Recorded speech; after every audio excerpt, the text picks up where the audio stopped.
Okay, so we're back with Kim Sandberg Turner. This is John Dehlin. We're now at part 3 of our interview with Kim, and we've talked about her wonderful Mormon life, meeting Terry, their time in Bolivia. We've talked about raising their kids in the church, and that was a beautiful sort of part 1, how much the church meant to them, how much it was about love and acceptance. And then we talked about how it all unraveled, starting with Josh, her son coming out as gay, and then having other kids struggle at various points in the journey, and then her own deep dive, along with Terry's, into the truth claims of the church and the history and the essays. And I think there are a few other things you wanted to say kind of about that unraveling. Mm-hmm. So why don't we start there? And then what we're going to move to is what comes after and how she and Terry have built a life after the church. And is there happiness and joy Yes, there is. after leaving the church? Well, no, we don't know. Stay duper, tuned. Super duper happiness. Don't steal the thunder. You have to wait and see if there's happiness and joy. So Kim, tell us a few things that were important to you about deciding that it wasn't true. Yeah. There were a few linchpins for you. There's a distinction I kind of wanted to talk about, that when people say, when you left the church, or when did you think the church wasn't true, or things like that, it was never about the church per se, because it was, because I could easily, and at that time I believed that the brethren were erring in things, and I could see where they were leading the church, and things that were being done in the church weren't right, and all of those things, and that was one issue. And I could have a problem with the church, but that doesn't mean that would affect my testimony of Joseph Smith. Because when you talk to me about the church was Joseph Smith. And that experience in the Grove that I had dedicated my whole life to, reinforcing or working the building up of the church that sprang from that experience, right? So when people tell me all the time, well, they've left for social reasons and problems and things like this, I worry inside, because this is not an ordinary church. There is that expectation, or that belief that this amazing thing happened in this place. And until they really figure that out and decide if that happened or didn't happen, they're always going to be wondering. And for me, the church things didn't bother. I had to go right to the story, right to the nub, and figure all of that out. That took me probably, a good part of a year. It was hard for me to let go of Joseph Smith. It was hard because I didn't want it to be true. I didn't want the things that were being said, the things that I read, the things that I knew, the problems with the stories, the different versions of the first vision, that was a big shock to me. The fact that, was it Joseph Fielding Smith that ripped it out of the original handwriting out of the ledger, put it in the safe for 20 years or 30 years, I don't know how many years, and things like this that I felt were deliberate attempts to create a story that didn't exist. And to keep a narrative alive. And so that was really important for me. I had to walk away because I didn't want to always wonder in my life, was it true? Or could it be true? I couldn't do that. I knew, because of how I had been processed for all these years, that would be a continual haunting, right? Right. So I had to do that, and when I did, I remembered the moment when that was done, when I knew, and then I had to mourn. I had to mourn the man that I thought that Joseph Smith was. And you want to know something interesting about that? I don't have a problem with Joseph Smith, and I don't have a problem with Brigham Young, because I feel like they were both men at their times. They were doing what they needed to do to survive, to feed their families. They came up with ideas. I don't think he had any idea that this would happen, that this church would spring up in the desert in isolation, and that he would become what he has become to millions of members. And I just think I don't have any animosity. I don't have any, I don't know. I just think they were just doing their thing. My animosity or my feelings of betrayal come from those prophets following that knew what was going on, and knew and still perpetuated and formed and created a story that wasn't based in truth. Mm-hmm. It was based on PR, or based on what it needed to look like or feel like so it could continue to grow and survive and be what it is. And just in the way that people were treated, just like, the handcart company, and I can't remember what his name was. We've grown up with these stories where they're worshipped and idolized when in reality they shouldn't have gone. And there was one man that was a voice of reason that said, no, we shouldn't go. We're going to die out on the plains. And remember how he was chastised? Mm-hmm. and made, well, you're not faithful, you're not this. And this was just men's egos. And I even understand, I don't know, I don't have the exact source right here, but I understood Brigham Young was waiting for us what is that called that you brew stuff with? A still? No, that you brew stuff with. That you brew alcohol with and all that kind of like stuff. A still. A still, that's the word. You know what I mean? So when you start getting into it and you hear the other stories, you're just going, okay. Then I also had something that I had to do through the process, and that was, a lot of people said to me, but Kim, what about your spiritual experiences? What about your feelings? What about the way you felt?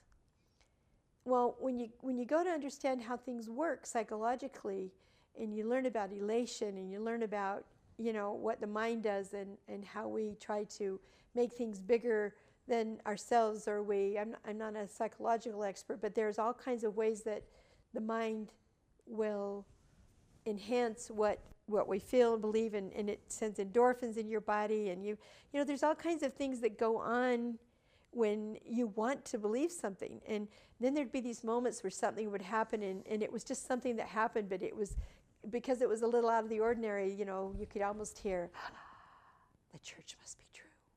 The church must be true. Because of this, the church must be true. And I had to go through some of my experiences and really think about them, and really realize how it all worked. And I was able to do that successfully. And then the second thing was that of revelation. I've always believed that our church was messy because it was a green church, and we had revelation, and we were always constantly in communication with God and things like that. And when I did the research on revelation, there weren't any. To my mind, weren't any what? There weren't any revelations. When polygamy ended, it was because we Declaration. Yeah, the Declaration. That wasn't political. Wasn't a revelation. Blacks in the priesthood was not a revelation. In fact, David O. McKay said, "Hey, we really should do this right now, but the members aren't ready for it," and let it go, because it was societal. It was something, well, then there's what, and I want to say, well, what would have happened if he would have done it? Wouldn't that have been a good thing? If he felt like it was a good thing and he had done it, what was he afraid? That he'd lose members of the church? And so was it a money issue rather than a human being issue? And then it was like, at every turn I just see dollar signs, or like a business would run, and how successful a business would be. And I know this sounds like blasphemy, doesn't it? Even to say things, I still have body memories, but it's like I just started seeing different things that like, why did this, and then what was the other, this, and then with the November policy with about the gays and families and children, and Christofferson comes on in that video and tries to do a press conference to patch it up, with this big shock over the weekend, which is interesting because I think it was like Friday. People were buzzing about it, rumor, and I remember hearing members of the church say, no, the church would never do that. That's a terrible thing. It would never happen. And then, was it Saturday when it came out, when you put it? Like that, it was like, all that time, and then by Monday it was like, oh, there must be a reason. God did this for a reason. from this, never do that, to, just the magic switch, and I'm thinking, stay here, analyze this, examine this. You were right the first time. Trust yourself. That was you saying this thing, and then you gave it away to somebody to make a judgment about it, And you see it all the time. I heard someone stand on the stand and say, I didn't want to go and protest Prop 8. I didn't think it was right. I didn't know what to do and stuff. And then somebody said, here, just go do this and you'll be fine. And I was called to go do this, and I did it. And it turned out to be okay. But I wanted to say, trust your first instincts. Your first voice was telling you this wasn't right. This wasn't a good thing to do. But we turn it over. We turn it over, and because we don't think that we have, especially women turn it over easier than men do because we don't have any authority whatsoever and stuff. And that's another thing. I got tired of speaking 2 languages at church, because if I wanted to, if Sister Turner had a great idea about something, wanted to say something and blah, blah, blah, I know how to say it. You go up to someone and I would say, Brother Dehlin, I had this really great idea, and I think it'd be fabulous, and it'd really help with the members. The missionary work would soar, blah, blah, blah, blah. Well, I'd probably notice about 2 minutes in, your eyes would start to glaze over, and you would, just kind of, you'd listen to me and be really nice, really polite. But inside you'd be thinking, Sister Turner, that's not your bailiwick, and you don't have any authority to say that, and all this, and that's very nice of you to do this. But if I want the idea to be heard, then I learn my second language, and the second language is, Brother Dehlin, I was talking to my husband last night, and I told him this idea, and Terry thought it was fabulous. He said, oh, you've got to mention it to Brother Dehlin, and you tell him that I thought it was a really good idea. And you'll be all over it.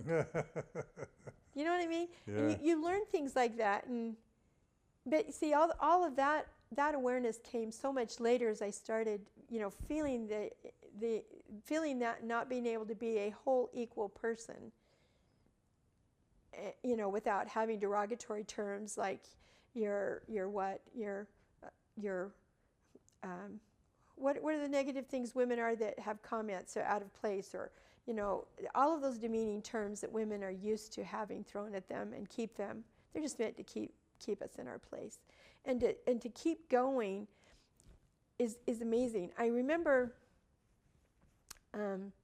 reading Joanna Brooks' Book of Mormon Girl, and Joanna Brooks, I love Joanna because Joanna was the first woman I'd ever been around where Joanna commands a presence. I don't know what that means. Do you know what? I don't know how to explain this, where she's like, she does. She's just Joanna, and she doesn't care who you are. I mean, she's very loving. I don't mean like that, but I just mean she's not afraid to say anything, or she doesn't worry if what she's saying is important or not important. She doesn't have any of those things that women go through where they, well, should I say this? About, who wants to hear this? Or I don't have the right to say that. I don't have this. She owns it. She owns it, and I have since met many, many women like her that are that, and it's like, and I admire them because you know what? They never saw that. They never saw that up on the stand. They never saw it in meetings of council. There's just so many wonderful women. That's homebrew. Yeah. Well, what's interesting is when I well, we'll talk about that after, but because about that part. But I don't know. There were just so many things that at the time that, and I would counsel with anybody. I would say, this isn't a race. If you're having a hard time or figuring things out, take your time, read it, know it, understand it, and figure it out, because it's probably one of for a Latter-day Saint, it's probably one of the biggest, hardest decisions they make in their life. You mentioned off camera feeling some frustration with some of the things maybe said by Richard Bushman or the Givens. Oh, yeah. Oh, yeah. Kind of not apologists, but sort of, I call them neo-apologists, kind of New Order Mormons, progressive Mormons. They're trying to put a a bow on a pig. They're trying to make it like justify it or make it right. You know, it's like Richard Bushman when they caught him on tape saying, "Church has got to do something about this because this isn't factual." What did he say? The quote was something like that, you know. And they can't the historical sustain this story. is not sustainable. The historical, it's not sustainable. Well, okay, duh. You know, I mean, we're way past that, okay? Then he goes, this is going to cause some problems for some of the older people in the church.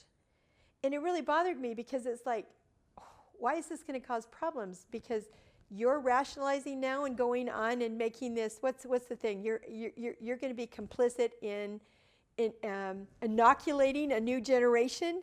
And in order to do that, you've got to kind of shift the words and stuff. Only, you know, just like I said, I'm not mad at Joseph and Brigham Young. I'm mad at every prophet from that point that has shifted that story and made it what it needs to be. And you're going to keep doing it. Only now I see it because now we have the web and we have video and we have some way of now people have accountability, don't they? They can't say things like that and not have people know about them and see what's going on. And when they talk about, like I'll say to somebody, well, like, did you know about the first vision? And they'll say, oh yeah, because you know why? Because the church is doing this inoculation thing and they're saying, yeah, there's problems with the first vision. And they throw the words out.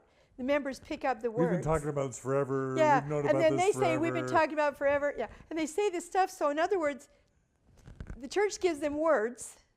Members pick up the words. And then they repeat the words, but you want to say, oh, I know all about the first vision, and I just want to go, do you now? Tell me what you think. But they don't know anything. They just know that there's problems with it, but it's okay because the church is taking care of it. They're doing all the thinking. No, it started with Hugh Nibley. It's like, oh, the Book of Abraham, but Hugh Nibley's really smart. He's an Egyptologist. We knew I about don't that. have to worry about that. Church knew about that in the 60s. Yeah, right. The 60s. But I'm just saying that technique is not new. Yeah. You pick a really smart person and say they know it all and they still believe, and then the average member is going to be, that's fine. These are not the droids you're looking for, and they just kind of move on. Well, how's it working for you? It's doing pretty good because it keeps people there. And people, I think it's because in many ways That's why they keep doing it. The church meets many fundamental needs of many people. Yes. So why would they want to consider your way? Because it's scary and dark. But if you are given your life, my husband was never home raising my kids. I raised our kids because he was in meetings or sitting on the stand or doing something which at the time we were thrilled to do, but there were times when it was really hard. I had 3 kids under 3 and I would have loved having him around more, but yet I believed in what he was doing and I supported him and we did this thing, but you kind of find out when you get the other end of it and start dissecting it, it really isn't a church about families. It takes fathers out of the families all the time and mothers and I don't know. But what if somebody says you have wonderful kids and you look at how blessed you are? That's actually a good thing. Like, yeah, you sacrificed, but Christ sacrificed, and sacrifice is part of the deal. Well, I'm just saying, if you're going to do that, if you're going to sacrifice your life and you're going to give 10% of your income, you doggone well better know what it is you're doing it for. And everything about it. If you're making a choice and saying, you decide, yes, I know about the problems. Yes, in fact, I don't even believe in Joseph Smith. I don't believe in all of these things, but I like what the church has become. I don't mind doing that or something, you know, and I'm sure there's a lot of people that make that bargain and do that deal. And for me, and it's like, and then people are starting to change things and making things more nuancy and more, you know, there's another symbolic, way to look at it. Metaphorical. It's metaphorical, and you know, you're going to watch. You know, 10 years of Book of Mormon will not be historical. You know, we're seeing that happen now. You know, Book of Mormon stories is gone by the boards. There's no more Lamanites. I mean, but you know what? Nobody says, you know what? There's no more Lamanites. It just slowly gets pulled out of the landscape, and until one day you say to somebody, when was the last time I sang Book of Mormon stories? And they go, gosh, it's been years. I wonder why they quit doing that. And it's like the lobster being cooked in the pot. And it's not because anyone's stupid. It's just because we turn it all over to someone else and say, make the decisions for me, and I trust that you are making them with God, and I don't have to think about this. And what if somebody were to say to you, it's a good way to live, and so, yeah, hand it over, because you end up, what you get, maybe you lose some autonomy, maybe you lose some empowerment, maybe you lose, a full knowledge of what's going on, but what you gain is a really good way to live. Well, yeah. If somebody said, I don't want to know because it's a good way to live, would you have an argument for them to Well, my son said that, Mom, you were happy. You and Dad were happy. You can't say you weren't happy. He said that before. And I get that, but when I look back, I was happy at what cost? And then when I look back, there's some things where I was actually exhausted and didn't like that got pushed down. It got put away somewhere. And I don't think that was a healthy thing. It's sort of like, what were you just saying about you were just saying something. Just that it's a good way of living. It's like, if Okay, I know question that. Is it a good way of living that women are not equal to men? Is that a good way of living? When I didn't know any better, yeah, it was pretty good. It worked. The system worked. It kept everything even keeled, didn't it? But is that what I want for my daughters? Is that what I want for my granddaughters? No. So it depends on where your consciousness is at the time. Do you know what I'm saying? So, okay. And then how about what, some other things like I said, you got a gay kid, yeah. Oh, the minute you don't do the party line, all of a sudden you're never going to feel like you're in the club. And then last night I was sitting at a table with women I had never met before except for two. And as they were going around the room talking about their life and different things, they were saying what they were doing with their lives and how they were doing things. And it was like, when it got to me, I just said, do you know how amazing this is? I said, if I would have sat around at a table with my peers when I was your age and talked about working a job or doing something with a nonprofit or taking meals in, part-time with doing things like this, it just wouldn't have been said. It wouldn't have been done because your role was clearly defined for you, and that was your role, and that's what you had to do. And women who worked outside of the home lived with such horrible guilt or shame and worried if they were ruining their kids or damning them to hell and all these things. And there was all this shame going around. And as I listened to all of these women and talk, and then talking about their children and it's just so much healthier. So go back to that when I was raising kids. I leaked out everywhere. I had to do something. I've been a florist, a decorator. I've worn so many hats because I had all this part that was Kim, that wasn't Terry's wife and wasn't my kid's mother, that wanted some kind of expression. But yet, I believed what the prophet said about being home with my children and taking care of my children. And I did love that. I did. But where would I be today if I would have still done that, but maybe went to school and got the degree I always wanted to do? Always. And you know what was really baffling about that? Is because they were always saying to stay home and raise the kids and do all this kind of stuff. And your husband was always gone and serving and doing things, and there was just these roles. So that life became something to endure. That's gone. Life is like magnificent. It's not something to endure or to get through or to struggle with or to all these things. And it's like, oh my gosh, that feeling that you're working for the cause keeps you working for the cause. And meanwhile, if you took 5 minutes and stopped, you'd go, this is really hard on me. This is really hard on us. I would do something different if I could do something different. And so when you say, well, you were happy, yeah, I was happy because I was obedient and I was doing what I was getting A's for what I was doing. But I wonder what I'd be like now if I was able to do these other things, if you know what I mean? So it's like the Truman Show. It's like, Truman was happy in his world until he realized the world was fake. And then he's like, no, if I want what's real, not what's happy but fake, you know what I mean? So I mean, that's the argument, I think, that that people deserve a chance to live in reality Right. and to make their own decisions with the full information. Right. Right. Right. Sorry, And that's why I think people should be able to choose. That's why the facts aren't scary to me.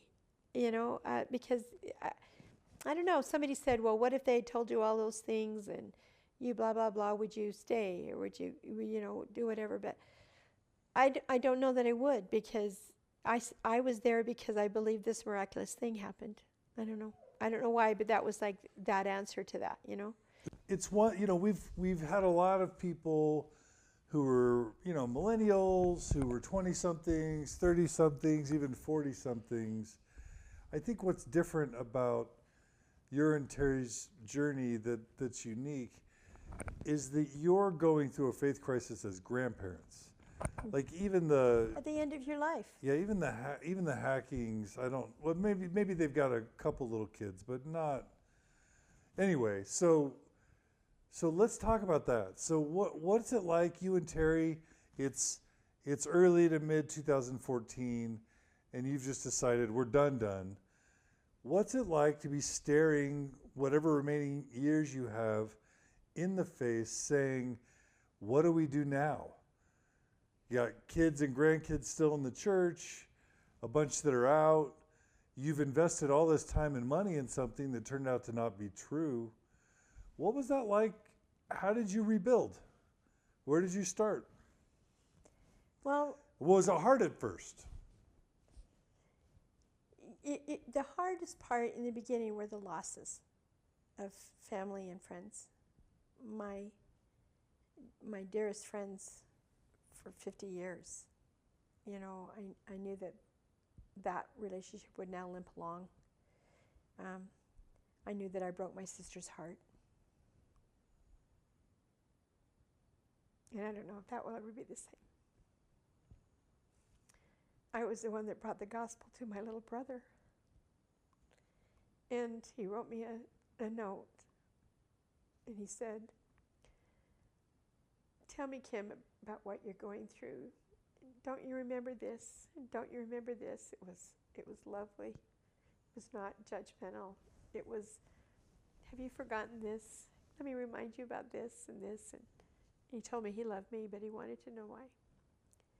I still have the letter. It's been, a couple of years now in my drafts. Because as I started to write the letter to him to tell him why, I didn't want to tell him, because I don't want to say something that could harm him. But the other thing is I don't want to hurt him. I've been on that other side. It's true. It's true hurt. I know that Latter-day Saints hurt and have pain about members that leave or go astray, or they lose their kids. It's real. I understand that. And I knew what I'd be doing to my brother, so that letter still sits there. And my sister was upset that I needed to answer his question, and I just said, I don't want to hurt him. And then the next time I saw him, he was just like my little brother. I have 5 siblings that are incredible. We love each other. I think there's a lot in part why my kids are the way they are. I think they've seen the Sandberg kids, and how they treat each other and love each other. And we're all different. We're all so different. And the church never went between us. It was not a matter of the church. It was a matter of we love each other no matter what. But so with Court, he was like kind to me when he saw me, and he didn't act any different. So I went, "Oh, good, I'm not going to send the letter." He's okay with me. He's okay, And then, months go by, and I've never seen him change anything. But I know that he's brokenhearted. I know that he is, and I've pictured myself sitting down and talking. He's my little brother. We're 15 years apart, and I adore him. I've always been his big sister. I was the one in the family that kept everybody together, the glue, I was the Mormon influence. I was the one that taught him how to pray. I was the one that taught him how to have a spiritual experience when he asked. And he joined the church when he was 19, 20. And he's still active in the church. So you feel what? I felt huge pain at that, because we'd gone through our whole life with all of us at different levels, some active, some not all this. had never had a problem, but my siblings had never sustained one of us like leaving the church. It was like it would be a new thing, you know. And even my brother that's never been active, it just cracks me up. My brother Kyle, he says, "Okay, get it out of your system and then get back to church." You know, I said, "I'm not going back, Kyle." But anyway, and my other brother just blew his mind. He just couldn't believe it because he knew the dedication that we had to the church all of our life. And What else was hard? let me see, what else was hard? That was wondering what friends would stick by and what friends wouldn't. Wondering how our children would survive. Wondering how, at the time, if our son-in-law could forgive us and still love us, like we still loved him. And just all those things. That was the hardest part. That by far is the hardest part.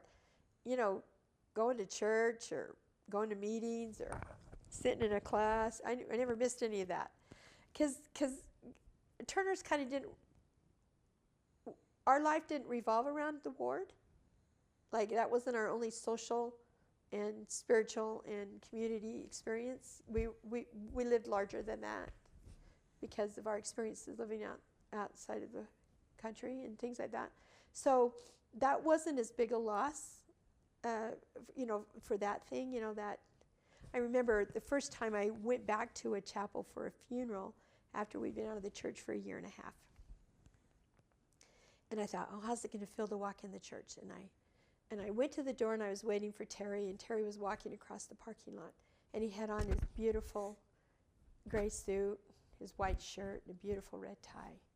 And I looked at him and I just remembered when he was active in the church and the many times that I saw him dressed like that, and how, you know, you have those kinds of moments that you miss that are good, but I've come to know that I don't have to quantify them. I don't have to say, well, I should forget about that experiences now that I'm here, or wish it hadn't happened. I don't have to do any of that.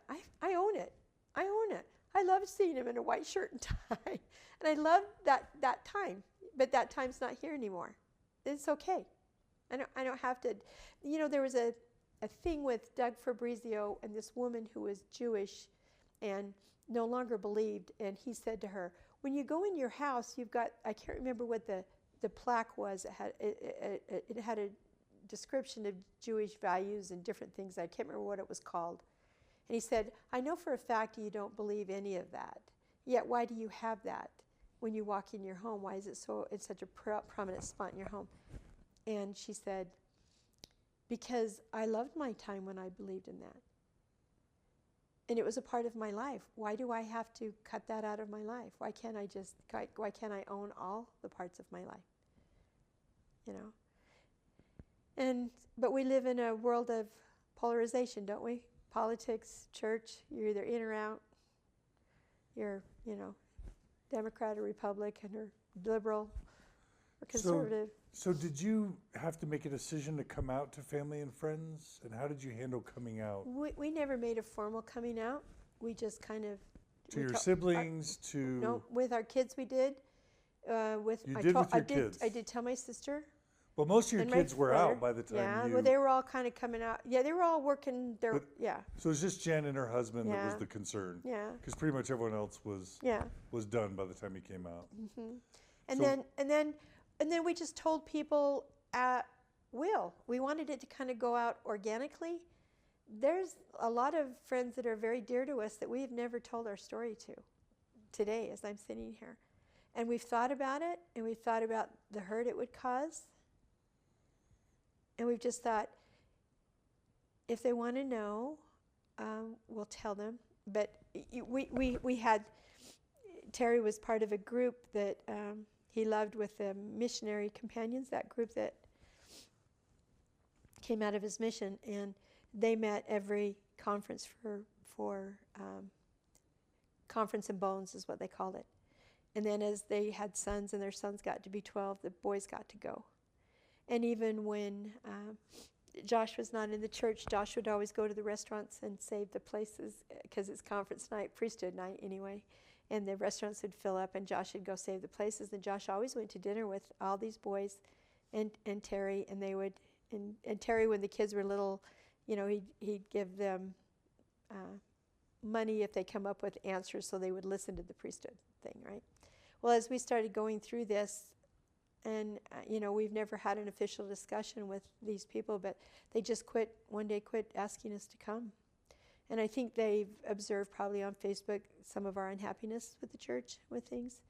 And of course, then when some of them saw John Dehlin at my son's wedding, Oops. They knew, oh my gosh, this family's done. But you're saying with a lot of people, you just decided not to really go there. Why bother?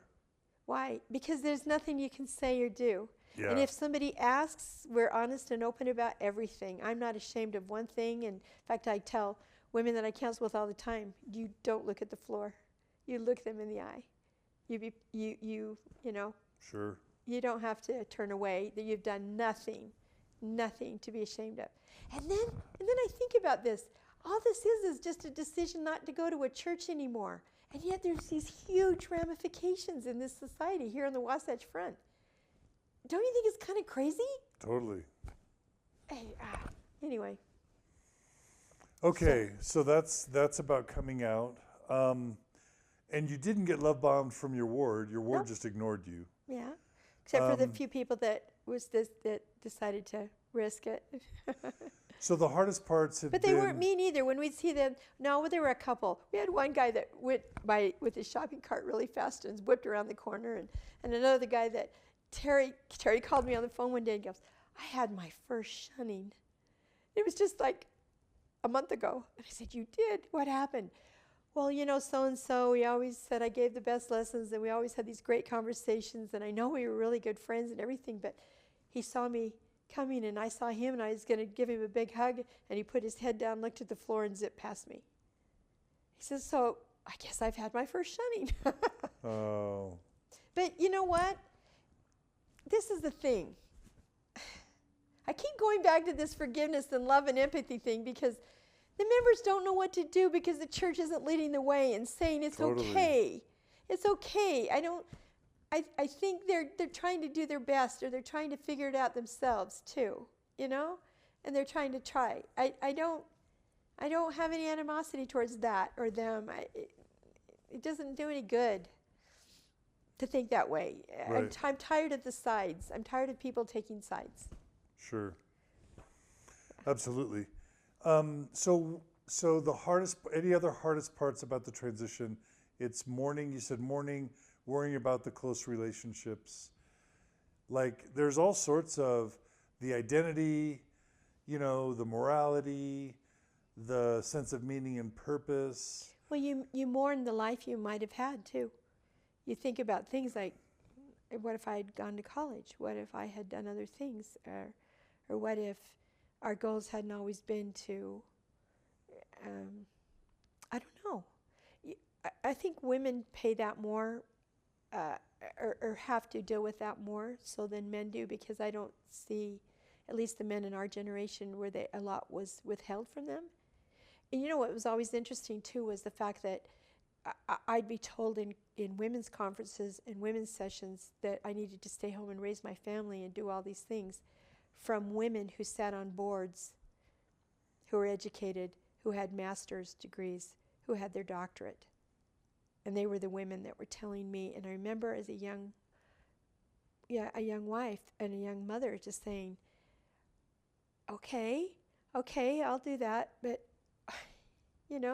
I don't see one of me in the presidencies of the church. I don't see me up there.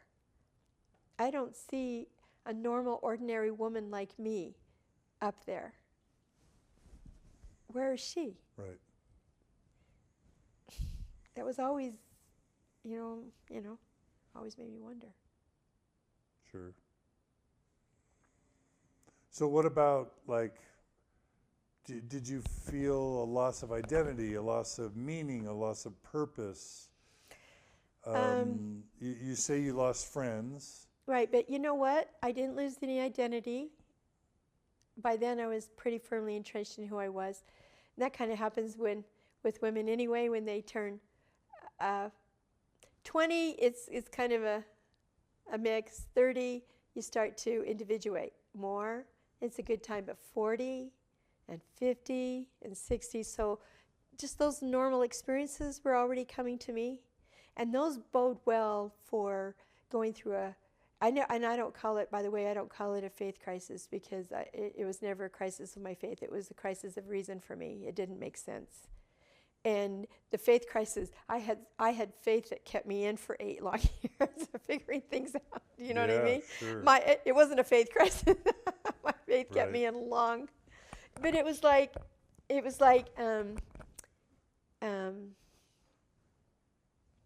I don't know. It was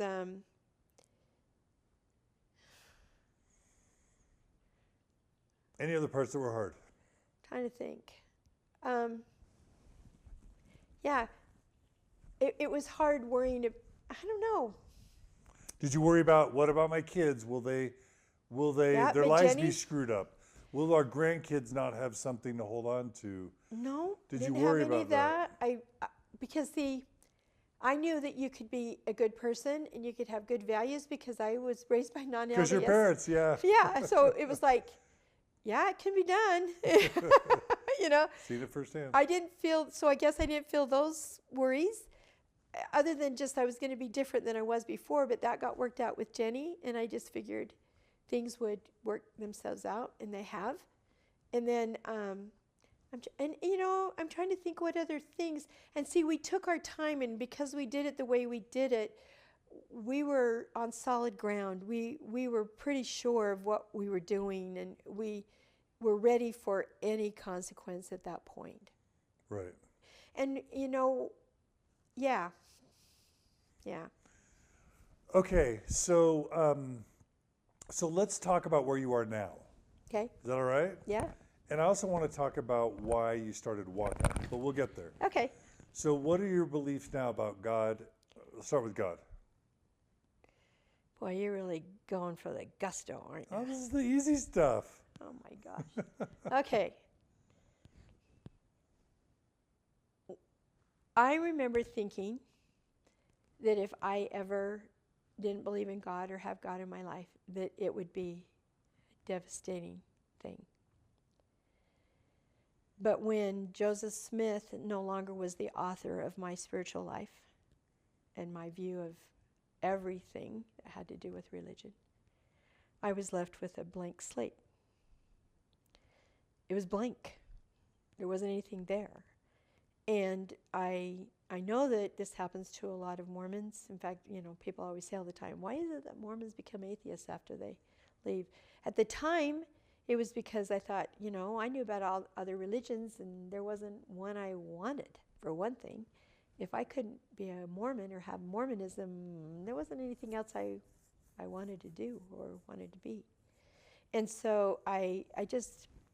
And it was funny, people would say, well, are you going to go to another church? Are you going to this? And it was like, Terry and I, we called it the allergy. The minute somebody started talking about doing another church or going to another meeting and doing another thing, it was like we could feel our body break out in a rash.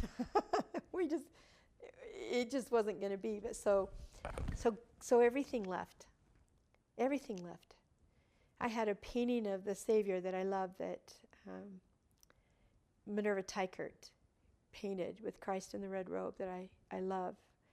And I had painted a room, and I had to hang that back up, and I thought, do I hang this back up?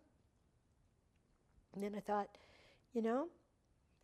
my life has been governed by this man, Jesus Christ, and his words as I understood them. He has a place in my life, and the picture went back up. I don't believe him to be the Son of God, and I don't believe in her. I don't know. I don't believe in anything. It actually. I'm open to the universe, completely open. I don't want to give it a name, because I don't know. But I know it's empty. That spot is empty, and as much as I'd love to have a relationship with deity or with Christ or with God, there's nothing there right now, and I'm okay with it, and it's not devastating. I'm okay. Now, some people are like, well, that's just too bad for you. Like, yeah. You're just, that must be terrible. You're not. Now in your 60s or whatever, and you're like, oh, no more God. Like, what do you have to live for? Why even bother? Like, Well, you know who the first thing to go for me was? what? Satan. First thing. Wasn't even thinking about it. One day I sat there and I went, there's no Satan. Oh my gosh, this is the stupidest thing I've ever heard of. Why? And I analyzed that because, you know, you're always taught in psychology, where you're taught that you have to own your stuff, right? In order to change something, you have to own that it exists, right? You have to say, you know, I have this problem. And then once you own it, then you can change it, right? It has no more power because you're, you know, but if you constantly give it to somebody else, right? Or keep it outside of yourself, or blame someone else, right? There's no power to change anything. You've given it away, right? That's how it was with Satan for me. It's like, wait a minute, evil exists in the world. People are evil. Things go wrong that are evil because we do it. We cause evil to happen. We bring evil into the world by our acts, our evil acts, and our evil thinking. And all of those things, nobody's making us do anything. Nobody's haunting us. When Sister Dalton said that terrible thing, that terrible quote about the Women's March, and then the next paragraph was a paragraph of how he's in our thoughts and he's heightened his efforts and he's doing this and he's doing that. I wanted to go, oh my gosh. No, because then what? That means we can't do anything to change it. We've assigned it to Satan or to God or to Christ, right? Well, now all the buck stops with me. And for me, eternal life goes the other way. What do you mean? I don't know if there's an eternal life. I don't know anymore because the person that gave me that doesn't exist anymore. So I go, and what do I believe? And then it dawned on me one day, my eternal life goes through my family. It goes eternally the other direction. And being 60, or going to be 65 this year, but when I turned 60, I remember thinking, am I living the kind of life that my children will be proud of? When I die, those are the people I want to impress, or to have served and to have loved and to have value from my life. Not some imaginary place or thing or person. And I thought, will my grandchildren, will my life be important to them? Am I doing important things so they can say, my grandma did this, my nana did this, my nana did that? You know, when I went up to the Women's March up here at the Capitol building, and I took my granddaughters,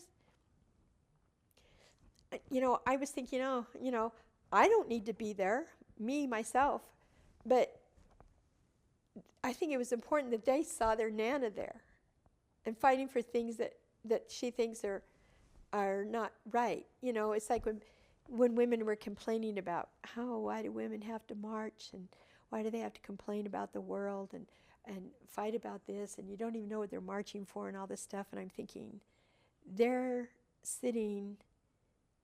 And one woman said, yeah, if I want to change something, I just change it. I just make my life better and everything. And I just wanted to say, in all of your ignorant white privilege, sitting here, do you know the reason why you can go and fix your life and do what you need to do and have the things that you do?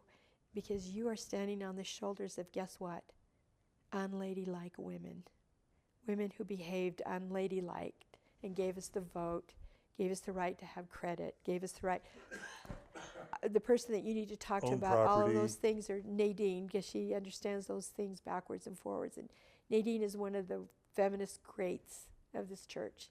She's one of the greatest. Yeah, she is. So when somebody says, what a sad, meaningless life to not have a God and a Christ and a heaven to sort of like hang your hat on, what do you say to that? Well, I say, oh my gosh, I just got all my power back to make my life better, to take care. I mean, that's not scary to me. It's like. But what if they say life's too painful? Like if there's not an afterlife. You're talking to a perpetual optimist here, so that has a little bit to do. Because some people say life's too painful. If there's not an afterlife, I don't want to live it. Well, because they've been conditioned to think that life is painful. And it's this, and they need to stop and look around, because even if you, like for me right now, I take great comfort from science. Science is amazing to me, because to think that you and I are standing here because of what happened on this world billions of years ago, and how it has all evolved and how it has all come to be, that we're standing here and can speak and say and do and think the things and live in this place. I don't know. It's pretty amazing to me. There's just, I don't have to try to figure out how the earth could only be 6,000 years old, and did dinosaur parts come here from other worlds that were put here. You know, I don't have to do these gymnastics, about things. And evolution isn't scary to me anymore. And yes, when eternal life went, I had to say goodbye to my parents again. I had to say, I may never see you again. And hope that, if I do, I do.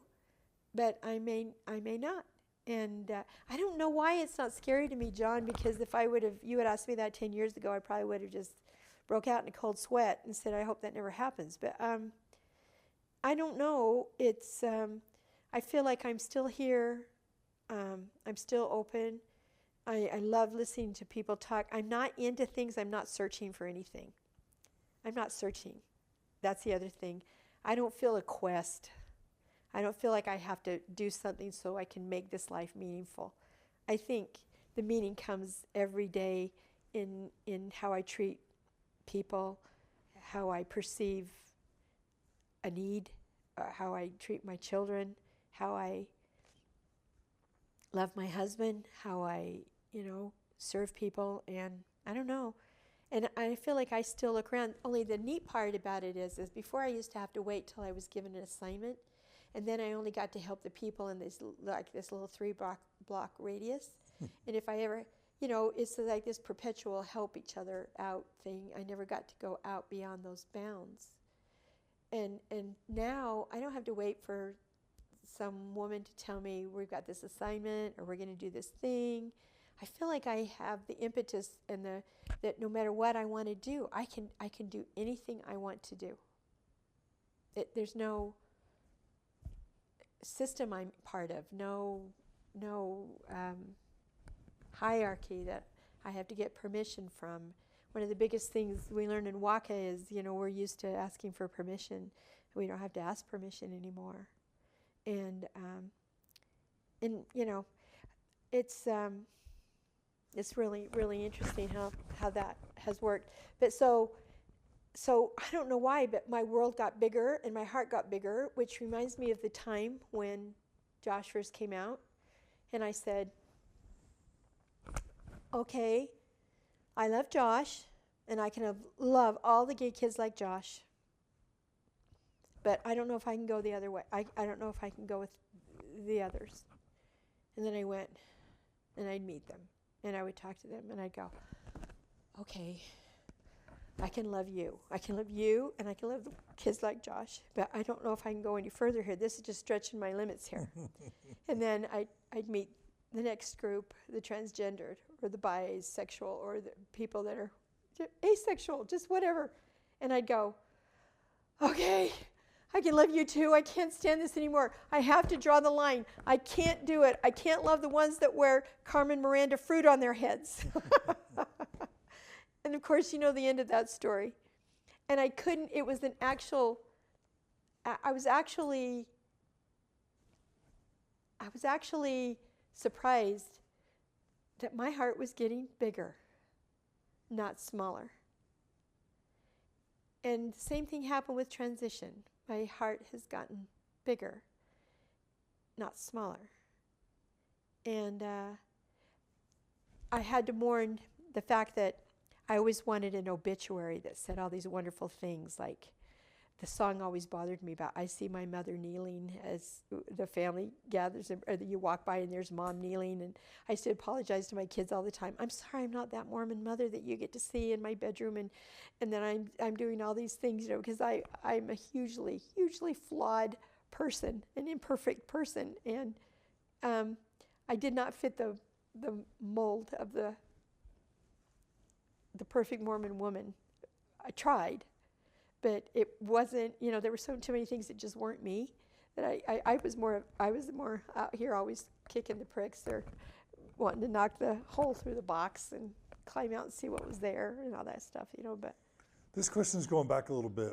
Okay. But atheist, agnostic, do you like those labels or not? No.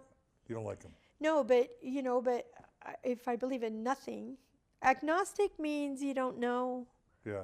And atheism means you don't believe in God. Yeah. Well, I just don't know. Yeah. I don't know.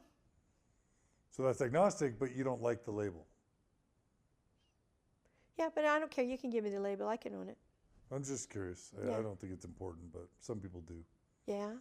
So. And I don't want religion. I don't joining have any another desire. church, you're out of that. No choice. No. And morality, it sounds like morality for you is just based on love one another, kind of golden rule. Yeah. Yeah. That's your morality. Yeah. And if somebody says, oh, you're good, I mean, I guess you're at the age where it's probably not tempting to go out and try drugs and sleep around a lot. I mean, it sounds like at your age, how you root your morality is not really a concern. No. You root your morality in? Huh? You root your morality in what? I didn't want to. My parents gave me my morality, and then the church had reinforced it. But one time I remember letting the church co-opt my parents, and they got restored back to their rightful place in my life. Yeah. Yeah, and their influence and stuff. Oh yeah, yeah. So your morality is based on your upbringing. Yeah, and see, I was solid enough in everything that I don't feel unmoored, and I don't know if it's because I'm older, and life doesn't unmoor as easily as it does in your 30s and 40s or 20s even. I don't know if that's it. I've had a strong set of morals for a long period of time, but the one thing that I do know that I've changed in lots of views about sexuality, about people like having sex before marriage does not break my heart. Living together with someone doesn't break my heart. I feel like people just need to find their ways in those kinds of things. And my little grandson the other day wanted to know if he's 9, and if his girlfriend could come to a family party. And I said, of course. And Jared said, well, he actually wants her to come to all the family parties. Mm. And I said, oh, well, that will be fun. Yes, of course, she can come. And when they left, and Campbell just got this blush, and he was so cute, and he was so wonderful, and then they just walked out and left. And I sat down, and I thought, my, how far you've come, Kim. Because normally I would have looked at that experience, and I would have looked to judge rather than look to understand. And when you look to judge, I would have said, now, Campbell, you're only 9 years old. You probably shouldn't have what you think is a girlfriend come to family parties. Those are things you do when you get older. When you get to be about 15 or 16, you'll be doing these things. That's what it would have been. But instead, I looked to understand, and I saw a child that's going through a normal crush, or normal first bloom, first experiences with, having a little crush with someone. Do you know what I mean? And I didn't shoot it. So in those ways, lots of those things have changed. Okay. So the sting of death for you, your own death and other people's death, and seeing all your family again after you live, what have you done with that? Well, I went and sat on my parents' grave. Terry and I are going to be cremated because we have never really gone to our parents' graves or things like that, because when we were Mormons, we believed they weren't there anyway, and it was just a grave to hold a body. But now I decided one day, I went and sat down on my parents' graves, and I remember the grass and the mountain right there, and looking at the mountain and the hill, and I said, okay, Mom and Dad, I'm here. I don't know what I believe. I don't think there's life after death. I think you're gone, and I don't think I'll ever see you again. Let me know. I'm sitting here. I'm open. Let me feel something. Are you here? Are you there? And had this conversation, and I sat there, and the thing that was pretty cool about it was they weren't there. There was nothing there. There was nothing there.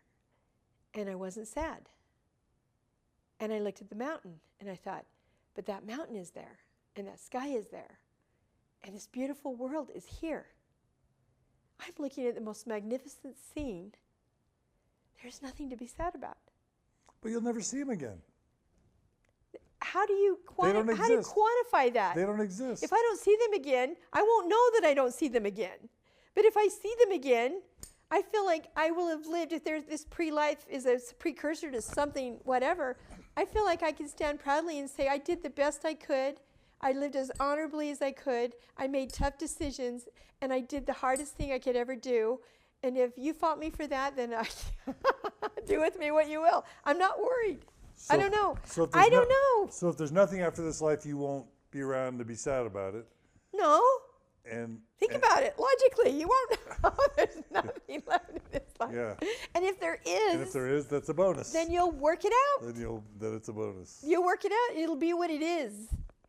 And I think, well, if it's going to be based on any principles or any character or any integrity, I feel like I can stand shoulder to shoulder with somebody else. I made mistakes, but I tried my best. Isn't it funny the Book of Mormon kind of mocks people who say, eat, drink, and be merry now because, tomorrow you die? And they're basically saying people who view this life as essential to really enjoy and make the most out of it. That's instead of it being a torture.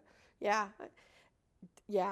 See, that's don't you think that's a gift? I get the ward releases. I used to, because I asked not to get it anymore, but I used to get the ward newsletter, the Relief Society newsletter. Do you know why I asked to be taken off the list? Why? Because every time I'd read it, it would say, now we know that you sisters have had a long, hard week and that this life is hard and we need to do this. It was some kind of language like that every time. And I wanted to say, sisters, this world is not hard in that way.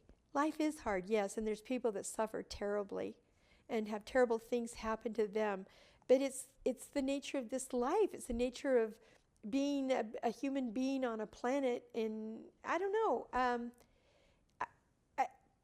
I love the idea of getting up every day and trying to make the day the best that it can be, and being the best person I can be, so that my children are, and their children and their children. And that's the greatest gift you can give the world, isn't it? Is good kids, good grandkids. Does spirituality mean anything to you now? Do you even like that term? Have you sought secular spirituality or other forms? Or? Well, I've always been connected to the planet, to animals, to flowers. I bring the outside inside my house. Whereas there's not a plant, there's a plant everywhere.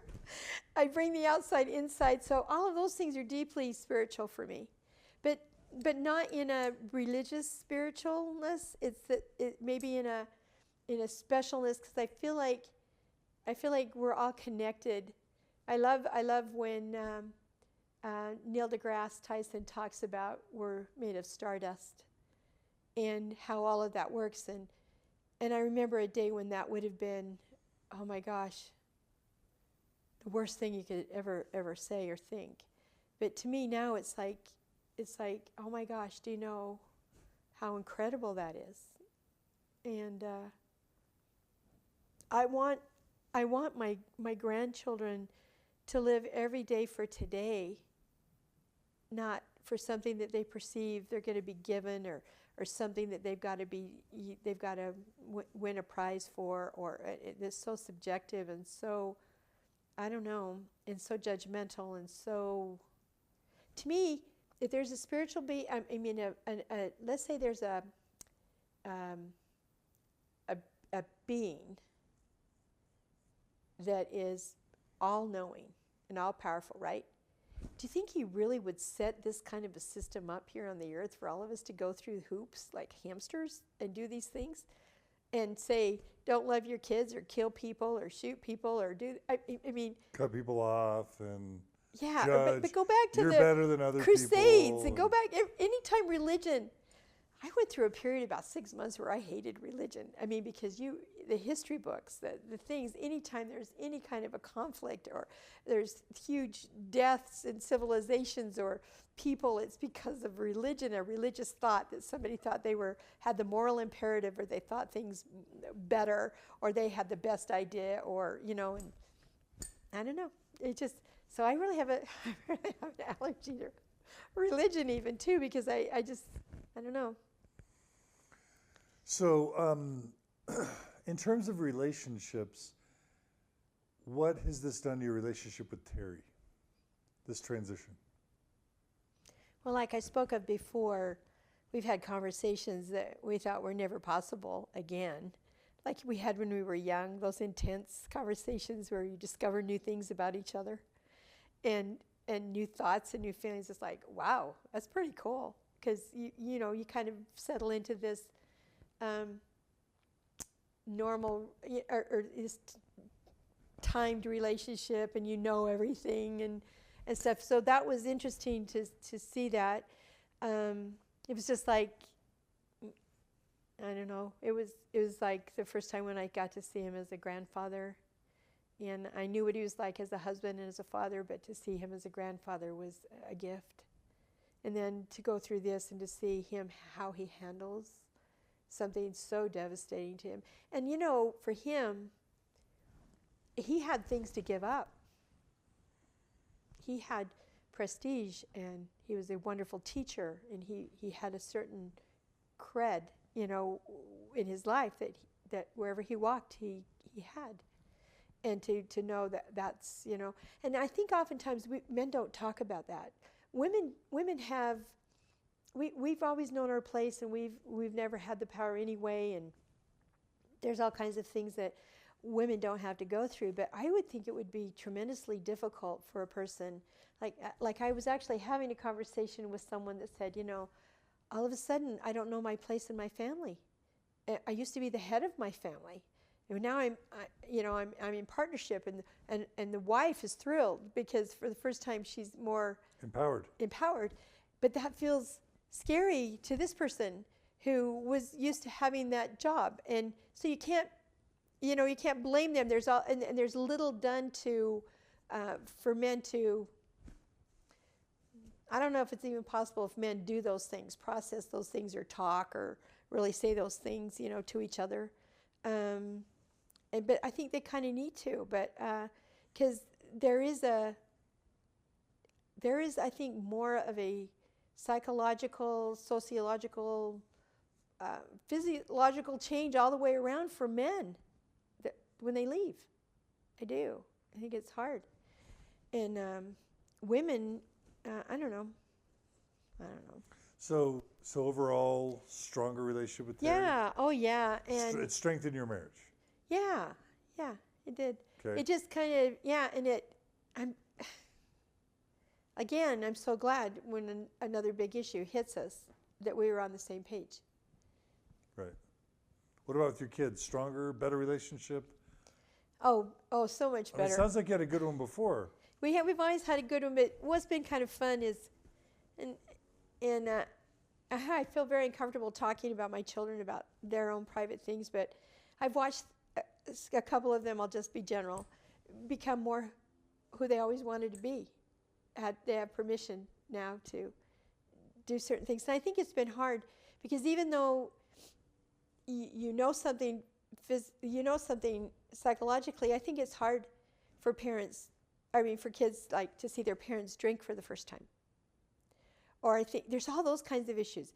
It was hard for me the first time too, because even seeing my husband drink, because it was like, that comes loaded. You get loaded in Mormonism, and then if you have any family issues with alcoholism or any of those things, that's a loaded issue.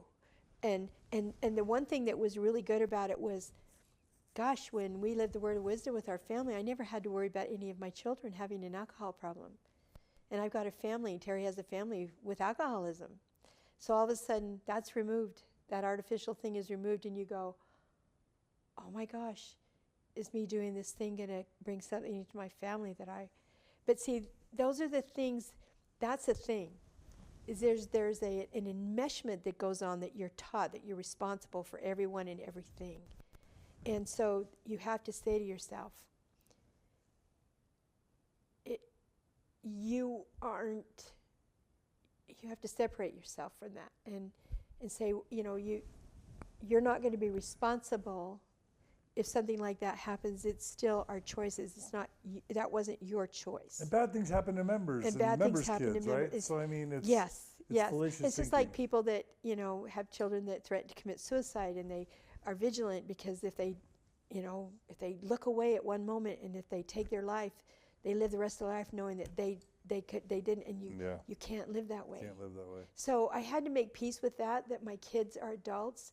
They're kind, they're good, they're wise, they'll make good decisions.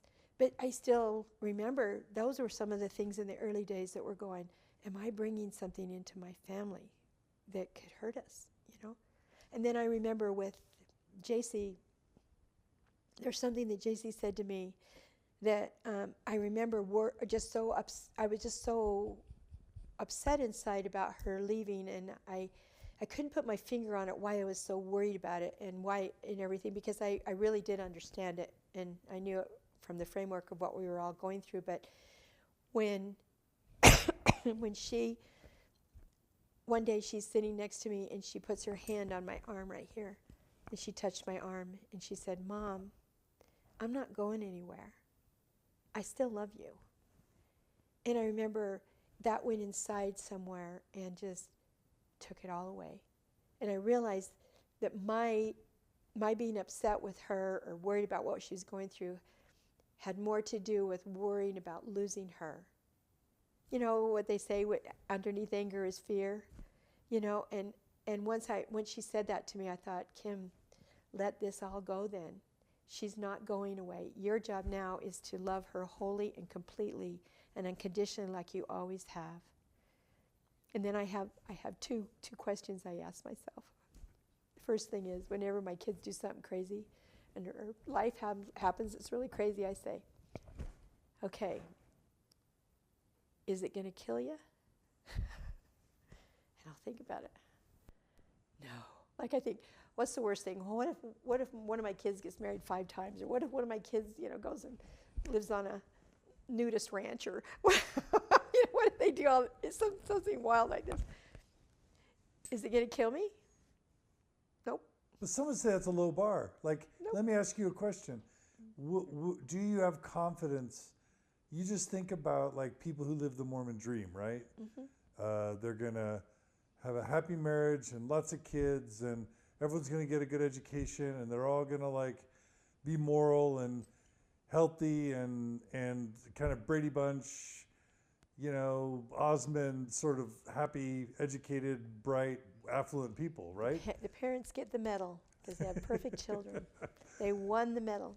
No, but I mean, do you have a confidence that without a church community, without a religious belief systems, without a standard of morality that is kind of a high bar, do you have the confidence that your kids and grandkids are going to be able to reach the same heights that you and Terry reached with the church? Like, certainly you guys are among the 99th percentile of blessed and fortunate and privileged on earth. Yes. How do you say that the church wasn't an important part of that? And that your kids and grandkids aren't going to be missing something by not having it? Missing something that would be important to their health and development. Well, maybe there'll be something else to take its place. I mean, they won't know. I don't know what will be with my grandchildren. I don't know if they'll be still in the church or if they'll be out of the church. But, so you're asking, how do you know you're not trading down for your children and grandchildren? Yeah, I'm trying. But I guess part of the answer to that is they left first. Yeah, well, so many of them left first. It's not like they had a choice. But right? and you know what else is the thing is kind of when you buy a red car and you drive around and you see all the red cars. Well, it's the same way. Like when you've left something you thought made you happy and was what you needed, then you go out and you find out all these other things. And all of a sudden you see red cars everywhere that you never saw before. There's other ways to be happy. There's other ways to help along the way. There's other groups and activities and things that you can do. But this is one thing that I do understand, and it's propelled me, and that is that human beings need community. I think we do better, just like the animal kingdom. You don't see one deer out there in the forest running around, they're in herds or in packs, or human beings are the same way. We need each other. We need to hear our stories. We need to feel connected as human beings to each other. So some need it to a greater or lesser degree, and that was one of the things that propelled me to do WOCA.